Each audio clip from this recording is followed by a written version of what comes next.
धीरा ये जहर एक दिन आपको खोखला कर देगा, हड्डियां कमजोर पड़ जाएंगी, समय के पहले बीमारियों का आप घर बन जाएंगे। जब शाम को आप चाय पीते हैं, आहा हा, यही मूल है। बड़े बड़ी पवित्र बुद्धियों को भी आहार दूषित जाने पर भ्रष्ट आचरण हो गया। आज जितनी बीमारियां हैं सिर्फ गलत खाने से हैं। राधे राधे दोस्तों, स्वागत है आपका एक और धमाकेदार वीडियो में।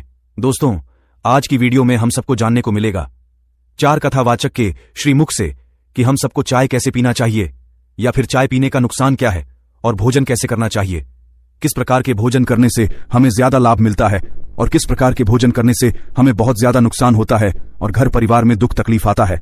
वीडियो पूरा देखिए, सब जान पाओगे आप, और कमेंट करके जरूर बताना कि कौन से महाराज का विचार आपको अच्छा लगा। और चाय ना पिए? चाय काहे पियोगी मैया, चाय पीना सही है? नहीं जी, पूछ रहे गुरुदेव आपसे। चाय क्यों नहीं पीनी चाहिए बताओ, चाय पीने के नुकसान क्या है? हमें पता नहीं है इसलिए। देखो, चाय में पत्ती होती है, चाय पत्ती। चाय पत्ती एक प्रकार की औषधि है। चाय पत्ती में जब आप दूध डालते हैं तो चाय पत्ती के संपर्क में जब दूध आता है तो दूध का गुण बदल जाता है और बदल करके वो पॉइजन हो जाता है, जहर बन जाता है। इसलिए आपने देखा होगा कि चाय पीने वालों को नशा होने लग जाता है। चाय नहीं मिलेगी तब तक वो बेचैन रहते हैं जी। चाय पीने वाले को चाय ना मिले ना तो पागल सा हो जाता है। अब बताओ, ये पागलपन नशा है या नहीं जी। और ये शक्कर तो होती है मस्त, उसमें शुगर को बढ़ाने का काम करता है।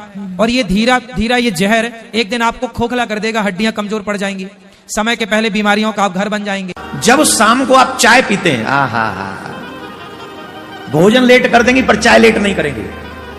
चाय पे तो माताएं बहन कोई भी आ जाए वो चाय बनाएंगी उसके लिए, और 1 कप अपने लिए स्पेशल। पहली बात तो मैं ये कह नहीं सकता कि चाय मत पियो, क्योंकि मैं खुद पीता हूं, इसलिए मैं आपको मना नहीं कर सकता, ठीक। लेकिन एक सलाह जरूर दूंगा कि कभी भी खाली चाय न पिए। हो सके तो शाम को जूस वगैरह पी लें, माताओं के लिए जरूरी है। अगर जूस, एक पति ध्यान से सुन लो, पति जितने भी पति अपनी पत्नी को अपने हाथ से जूस पिला के बनाओ, पिलाओ, फिर कहो पियो देवी तुम बहुत काम करती हो, है ध्यान से, मजाक नहीं करे, हंसो मत। पति हंस रहे बोले हैं ये तो हमें पिलाती हैं, हम कैसे पिलाएं? पिला दिया करो कभी 2-4 दिन में एक आध बार, लो तुम भी पियो। तो अगर हो सके तो जूस पिए, चाय को त्याग दें, कॉफी देख लें आप, लेकिन चाय जब पीनी हो शाम को तो कभी भी खाली चाय न पिए। भोजन है ये जीवन का एक बहुत बड़ा अंग है, हमारे प्राणों का पोषण होता है, और सूक्ष्म बात, इससे हमारे मन का निर्माण होता है। अगर हम अपवित्र भोजन, गंदे विचारों से युक्त बनाया हुआ भोजन, अधर्म के द्वारा कमाए हुए धन से भोजन, तो हमारे मन को वासना में कर देगा, मलिन कर देगा, और बुद्धि को निर्णय ठीक करने की शक्ति का अपहरण कर लेगा। अगर हम इस पद्धति से भोजन पाते तो हमारी बुद्धि प्रकाशित होगी और मन ठीक हो जाएगा। वैसे भी ग्रामीण कहावत में भी जैसा खाए अन्न वैसा बने मन, इसका बहुत बड़ा प्रभाव पड़ता है। तो धर्म से कमाए हुए अन्न को जब हम रसोई में अमनिया करें तो उस समय विषय वार्ता, विषय चिंतन नहीं होना चाहिए। अंदर ही अंदर नाम जप करो, भगवत चिंतन करो और विचार करो कि प्रभु को भोग लगाना है, चाहे गृहस्थ हो चाहे विरक्त।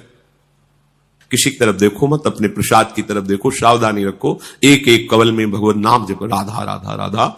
उससे क्या होगा, आगे कह रहे हैं, क्षमस तारणाय वही, अपने को तारने की और दूसरे को भी तारने की बुद्धि उसके अंदर प्रकट हो जाती है। हम लोगों की आज जो बुद्धि मलिन है ना, मनमानी आचरण करने का आदेश कर रही है, उसका कारण यही है। बहुत तरह से हम अपनी बुद्धि को अपवित्र करते रहते हैं। आहार पूरे जीवन का आधार है। भोजन ठीक है तो सब ठीक हो जाएगा।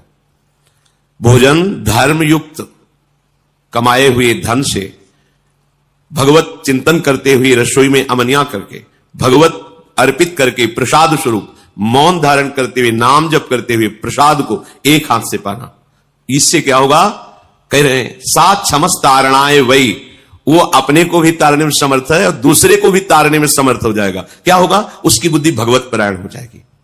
और इसके विपरीत जूता पहने हैं, अब जैसे आप समय देखो कलयुग का, आप जैसे भोजनालय में कहीं, जिन्हें होटल आदि कहते हैं, वहां पाने गए, आप जूता थोड़ी उतारते हैं, हाथ थोड़ी धोते हैं, कुल्ला थोड़ी करते हैं, पशुवत आचरण, ऐसे ही जूता पहने हुए, ऐसे ही क्या कैसा बना हुआ है, कोई निर्णय नहीं, तो बुद्धि कहां जा रही है? देखो ना, केवल अधर्माचरण की तरफ बुद्धि जा रही, शास्त्र युक्त, इंद्रियां शांत, भगवत चिंतन परायण, धर्म युक्त चेष्टाएं, ये सब केवल कहने में रह जाती, जीवन में आचरण में नहीं आ पाती, क्योंकि आहार विहार ही ठीक नहीं है। यही मूल है, बड़े बड़ी पवित्र बुद्धियों को भी आहार दूषित जाने पर भ्रष्ट आचरण हो गया। आज जितनी बीमारियां हैं सिर्फ गलत खाने से हैं। यदि सब लोग सही सही खाएं और परफेक्ट खाएं तो कभी बीमार नहीं पड़ेंगे। अब जैसे आप चाय पीते हैं, क्या चाय पीने योग्य है? मैया आप तो सिरे ला रही थी, हाँ तुम पीती हो ना, एक लोटा पीती, हमारी माताएं तो एक एक लोटा चाय आदमी पीता है, जरा सी कप भर पीता है, कुछ लोग तो एक एक लोटा चाय पी जाते हैं। क्यों मैया आप चाय पीती हो ना, एक लोटा, एक गिलास, एक कप, क्यों पीती हो? नहीं रहा जाता? चाय क्यों पीना है मेरी मां? तुलसी पानी में डालो, थोड़ा अदरक डाल लो, और भी पदार्थ होते हैं जो पौष्टिक हैं, थोड़ा थोड़ा डाल के उनको पका के उनका रस पियो, आपका स्वास्थ्य लंबा चलेगा, बीमारी नहीं पड़ेंगे। कोरोना काल में डॉक्टरों ने क्या बताया? क्या पियो? जोर से काढ़ा, इम्यूनिटी पावर को स्ट्रांग करने के लिए क्या है, लेकिन आप क्या पीते हैं? चाय। कोरोना चला गया, फिर आप चाय पे आ गए। मैंने कहा 4 तरह का भोजन बेकार होता है। पहले नंबर का भोजन, जिस भोजन की थाली को कोई लांग कर चले गया वो नाली में पड़े हुए कीचड़ के बराबर होता है, ऐसा भोजन नहीं करना चाहिए जो कोई लांग कर चले गया। दूसरा भोजन, जिस भोजन की थाली में ठोकर लग जाए वो भ्रष्टा के बराबर, गंदगी के बराबर होता है। जिसमें ठोकर लग गई और खा लिया वो भ्रष्टा के बराबर है। तीसरे नंबर का भोजन, जिस भोजन की थाली में बाल पड़ा हो, केश पड़ा हो, वो दरिद्रता प्रदान करता है। और चौथे नंबर का भोजन, पति और पत्नी एक ही थाली में साथ बैठकर भोजन कर रहे हो तो वो मदिरा के बराबर होता है। ये 4 तरह का भोजन। बहुत बहुत धन्यवाद सारे महाराज जी को इतना सुंदर सत्संग और जानकारी हम सबको देने के लिए, सही मार्गदर्शन करने के लिए। दोस्तों, वीडियो आपको थोड़ा भी अच्छा लगा हो तो इन बातों को फॉलो जरूर करना। सारे रोग दुख तकलीफ से हमेशा बचे रहोगे। वीडियो को लाइक कमेंट कीजिए, चैनल को सब्सक्राइब कीजिए। मिलते हैं नए वीडियो पर।